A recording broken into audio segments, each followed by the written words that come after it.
All right, Alexander, let's talk about the first round of parliament elections in France.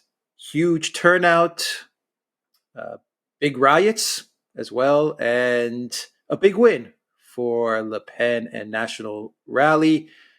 But not sure if that's going to be enough in the second round to guarantee her a majority in the parliament. We might be heading towards some sort of an impasse. But how did you see the results of the first round? Macron definitely got I hit think, hard. oh, I think Macron is a discredited figure. I mean, his party came third. Let's just look at the results overall. So, Le Pen's party, the Rassemblement National, got 33% of the vote, a third of the vote, on a high turnout, large numbers of young people now voting for her. She's clearly got momentum. Le Pen clearly has momentum now. The United Left group, which is a Frankenstein's monster, if I can put it like that, of various left-wing parties, some of which are deeply rivalrous and hostile with each other, and who have different opinions about all kinds of different things. Anyway, they came third with around 30%. Now, they have come together basically Sorry, in second, order to second. stop. They came second with. They came second, sorry. They came Sorry. second. Yeah, they came second, around 30%. And they came together essentially with one objective, which is to stop Le Pen. And Macron's party has collapsed to around 20% of the vote, 22% of the vote. So, I mean, Macronism is discredited. Whether he stays or goes, he is now a repudiated president in France. Now, as you absolutely rightly say, every lever is now being pulled, every wire is being tugged, everything is being done in order to deny Le Pen and the Rassemblement National a majority in the French Parliament as a result of the runoff votes that happened in the second round. And we're seeing extraordinary coalitions being cobbled together.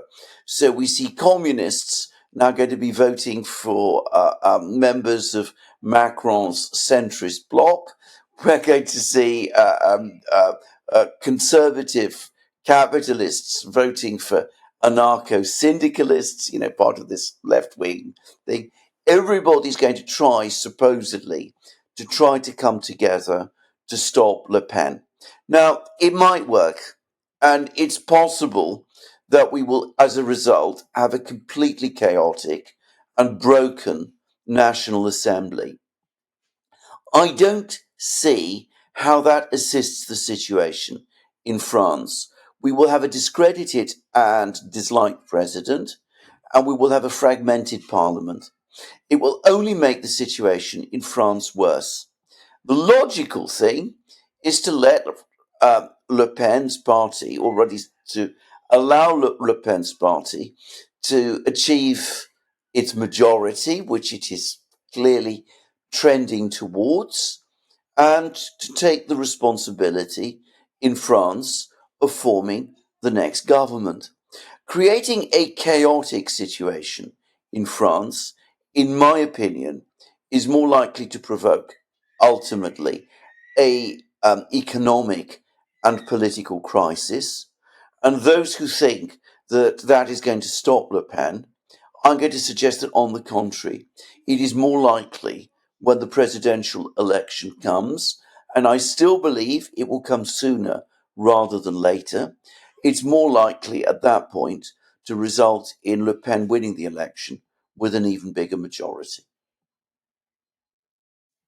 Why do these groups want to prevent Le Pen from having a majority, from governing? What makes her so controversial to, say, the conservative capitalists? You mentioned the group, the conservative or the centrist capitalists that maybe support Macron, or the globalists. I mean, is she that much of a threat? Because I look at Le Pen as as something similar, a person who could be similar to say a Maloney. That may be where her Well, governing style will trend towards. I don't know, maybe, but is she that radical of a figure? no, she's not that radical of a figure. And, you make comparisons with Giorgia Meloni in Italy, and I agree with those comparisons. I think she's a much more, mainstream figure than people are making out. But as I've also pointed out many, many times, if you compare um, Le Pen's program, or at least not perhaps her current program, but the program that she used to have just a few years ago, which many people found even more far right and even more extreme, it was very, very similar to that of Charles de Gaulle in the 1960s. In fact, it was essentially the same as Charles de Gaulle's in the 1960s. Charles de Gaulle believed in an independent France. He wanted a Europe of nation states, not an integrated Europe. He wanted friendly relations with Russia, and he had a certain aloofness from the United States, even though ultimately he remained an ally of the United States. And again, like Marine Le Pen, he was an opponent of immigration. So, I mean, this is Gaullism. Le Pen's policies or program, which of course she has since moderated, is simply Gaullism in its modern form. There is a party, the Les Républicains, who claim to be the continuers of de Gaulle's legacy, but in reality, it is Le Pen who is much closer to what de Gaulle actually stood for and the policies that he had as president of France than they are. What has happened, and the real problem in France, and the true reason why there is this fierce opposition to Le Pen, well, it's twofold. Firstly, they're very adept now at conjuring up, the old spectres of Vichy, of the 1930s, of all of that, even though there is no basis to any of this in anything that Le Pen says or stands for, or indeed has ever really said. But secondly, all of the parties in France, left, right, and centre, including even the Communist Party, though not entirely, the Communist Party still has some interesting, some, divergent thinkers. But all of the parties in France, to a greater or lesser extent, other than Le Pen's, and even to some extent Le Pen's, have now become assimilated into the Europeanist neoliberal system. And to the extent that Le Pen still stands for a return to Gaullism, that is, of course, unacceptable because it is completely contrary to the doctrines of the neoliberal system. And that is really all the reason for all the hysteria, all the tantrums, all the attempts to mobilize all of the parties. We speak of the Communist Party and the Anarchic Party and all of those parties. Ultimately, they are much closer to each other than their various labels might suggest. They're just different spectrums of the neolib, neocon Yeah, blob, I guess you could say. I mean, what else can you exactly. call the uniparty? And Yeah. I don't even know that Le Pen herself is that different. But for some reason, they believe that she is. And for that reason, they're doing everything they possibly can to stop her becoming president of France. And the result is France's internal situation is deteriorating. If they succeed in the second round in denying her party a majority, we're going to get more chaos and drift in France. And of course, ultimately, it is going to lead to some kind of a breakdown and perhaps eventually, in fact, I believe eventually, to an even greater Le Pen victory. Though what she will do with that victory remains to be seen. Yeah. What happens to Macron? Well, Does he remain a discredited, a toxic president for 3 more years? Does he take on that role? Maybe he only deals with foreign policy stuff and doesn't even bother with domestic issues at all. Do we have a national rally prime minister, even if there is an impasse? Does he call it quits if there's an impasse? well, I Tough personally still. questions. Tough questions. I still personally think that sooner or later he's going to go. And I say sooner or later, I mean sometime within this year, maybe even within the next few weeks. The fact is, he has lost control of the French Parliament conclusively. And when you talked about foreign policy, it's absolutely correct that the President of France controls foreign policy. The foreign minister and the defense minister take their instructions from him, not from the prime minister.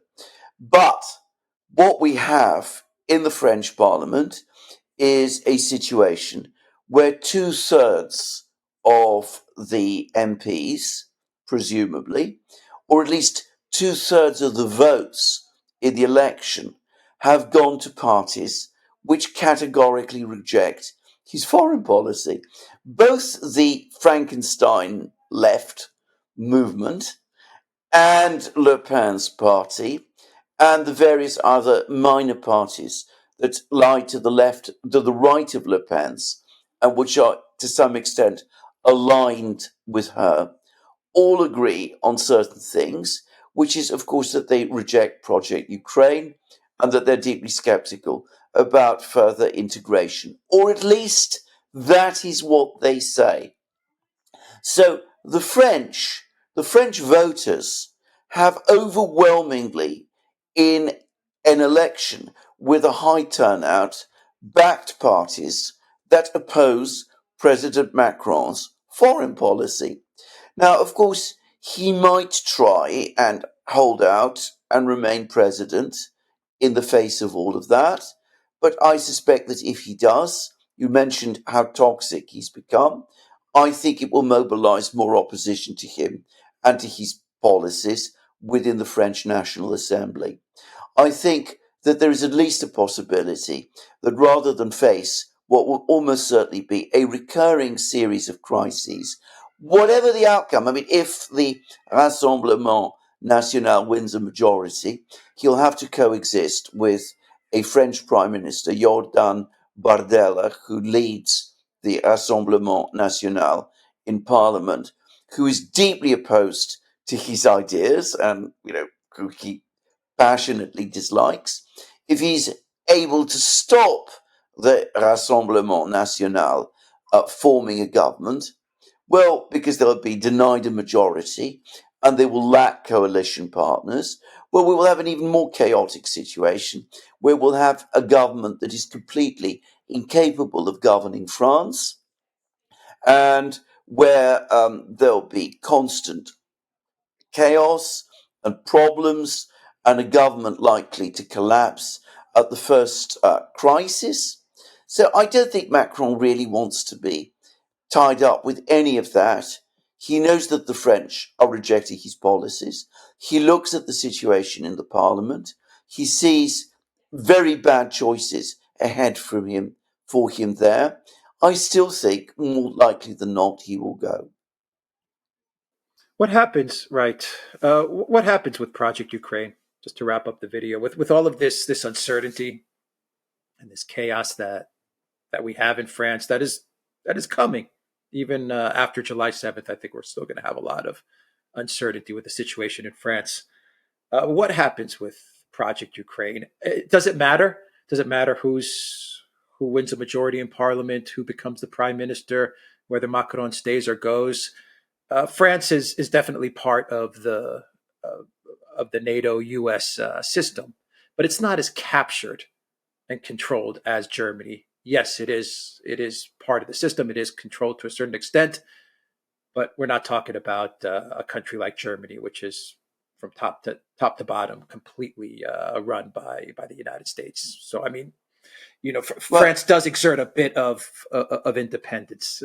a bit, but it does exert it. What happens with Project Ukraine? Right. Well, I'm going to discuss Germany in a moment because bear in mind I'm here and I've been having discussions with all kinds of people here. But let me first of all deal with France. I think this makes continuing Project Ukraine a lot more difficult because, to repeat again, 2/3 of the French have voted for parties which they believe are opposed to Project Ukraine. Now, of course, the parties might simply do what they regularly have been doing, which is, well, we got the votes, now we can turn around and start backing Project Ukraine and, moving forward and continuing to vote the appropriations and agree to all the programs for supporting Project Ukraine. But I've just been here in Germany. I've had discussions with various people. These are all, of course, anecdotal discussions. I've talked to some young people. I've been very careful not to try to prompt people into expressing views. I want to make this very clear. These have just been conversations. And one of the things that has struck me, and I am, of course, in Western Germany, very much in the heartland of the old West Germany, the one that existed before the fall of the wall, is the Project Ukraine continuously comes up. And especially for younger people, it is indeed, exactly as some of the opinion polls are saying, becoming the crystallizing issue. It's the thing that differentiates for them those parties that they trust because they oppose Project Ukraine from those parties which they don't trust, which are the ones that are in government or which look like they might support Project Ukraine if they became the government. Now, you're absolutely right in saying that in France, the political system is far less tied up and closed down than it is in Germany. So, of course, if all the parties in France simply turn their backs on what they said to the electors and just go on supporting Project Ukraine, you're going to inevitably get an even bigger reaction in France than you're probably seeing in Germany. You're going to start getting intense, even greater cynicism amongst the French. And of course, in France, with its very important, volatile, revolutionary tradition and history, it becomes almost inevitable, I would have said, that Project Ukraine will then indeed become the major crystallizing issue and will lead to political forces that are actually committed to stopping it, starting to win important votes in local and national elections. Now, I think that this is well understood, certainly on the part of some of the left wing parties and also on the part of the Rassemblement National. So I think more likely than not, whatever their personal feelings and views, since all of these parties want to be in power in some form, and they probably know that one way or the other, they're not going to get parachuted into globalist and EU institutions if they fail. I think we will probably start to see more opposition to Project Ukraine in France, in the French Parliament, less willingness to support more funding for Ukraine, more opposition to transfers of weapons. In fact, I'm going to suggest that the turning point on Project Ukraine has been reached, and that in France especially, the people are now turning their back on it. All right. We will end the video there. TheDuran.locals.com. We are on Rumble, Odyssey, BitChute, Telegram, Rockfin, and Twitter X. And go to the Duran shop, pick up some limited edition merch. The link is in the description box down below. Take care.